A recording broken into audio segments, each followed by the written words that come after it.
بسم اللہ الرحمن الرحیم۔ جمعرات کو مینار پاکستان میں انشاءاللہ پاکستان کی تاریخ کا سب سے بڑا جلسہ کر رہا ہوں۔ یہ جلسہ میں کیوں کر رہا ہوں؟ کیونکہ اسی جگہ کے اوپر 1940 میں قرارداد پاکستان پاس کی گئی تھی، جدھر کہ ہندوستان کے مسلمانوں نے فیصلہ کیا تھا کہ ہم ایک آزاد ملک میں رہنا چاہتے ہیں جس کا نام پاکستان تھا۔ میں آج اب سب کو اس لیے اسی جگہ پہ اپنی حقیقی آزادی کی جنگ لڑنے کے لیے بلا رہا ہوں، کیونکہ ہمارے اوپر ایک بیرونی سازش کے تحت اپنے غلاموں کو، جو کہ پاکستان کے کرپٹ ترین لوگ ہیں، ہمارے اوپر ان کو مسلط کیا جا رہا ہے۔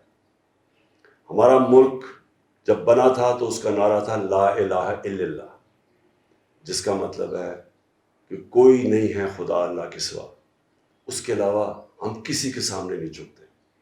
میں سب کو آج دعوت دے رہا ہوں جمعرات کے جلسے میں، ہر طبقے سے، ہر قسم کے لوگوں سے، چاہے وہ کسان ہوں، چاہے وہ بزنس مین ہوں، چاہے وہ سروس مین ہوں، چاہے وہ اسٹوڈنٹس ہوں، چاہے وہ رکشے والے ہوں، چاہے وہ عام لوگ ہوں، چاہے وہ عورتیں ہوں، بچے ہوں، ہر وہ پاکستانی جو دیکھنا چاہتا ہے کہ خوددار اور خود مختار اور ایک آزاد پاکستان ہو، میں ان سب کو جمعرات کو دعوت دے رہا ہوں کہ آپ سب میرے ساتھ شامل ہوں اور ہم اس جد و جہد کا آغاز کریں۔